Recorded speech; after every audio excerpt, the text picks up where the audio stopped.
همسر عبداللطیف شریپوف به یاد شوهرش می‌گرید.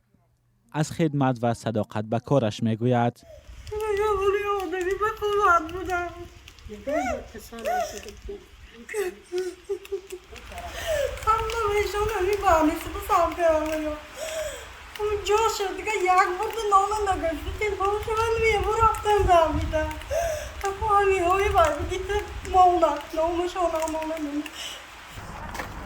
این ماشین یاری تجلی عبداللطیف شریپوف است که در جریان نزاع شب 27 ینور در مرز تاجیکستان و قرقیزستان خراب شد.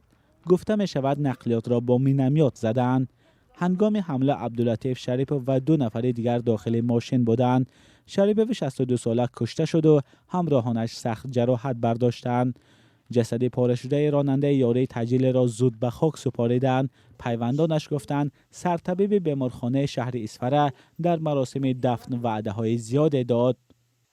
همون روز هر دکتر آمدن اینجا دادراشون بودن و یا عبداللطیف کندای هاشون بودن در نه همه خلقند وعده دادن که خودشون من در خانهشون رو نشان دادم.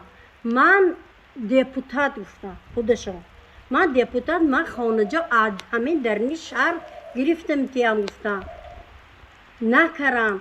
حاضر گفتن که من 60 ماه آیلی کشانو من وای کرم یتیم تو غری کر گفتم من نکرم. با سبب در سفر خدمتی بودن نتوانستیم سرطبیب بیمارخانه شهر اسفره را پیدا کنیم. دیگر مسئولین بیمارستان با پیشنهاد سند گفتند وعده های خود را فراموش نکردند. از جمله در این سند سرطبیب بیمارستان از شهردار اسفره خواسته است برای فرزندان عبداللطیف شریپوف زمین نزد حولگی جدا کنند. در این سند سرطبیب به وکیلان خلقی شهر اسفره پیشنهاد کرده است که کوچه به نام شریپوف نامگذاری شود. مسئولین بیمارستان در صحبت بدون میکروفون گفتند 60 ماه معاش عبداللطیف شریپوف مرحله به مرحله پرداخت کرده می شود. بعد یک هفته بازدید خبرنگاران رادیوی آزادی از منزل عبداللطیف شریپوف، شهردار اسفره هم به نزد پیوندان شریپوف آمده وعده کمک کرده است.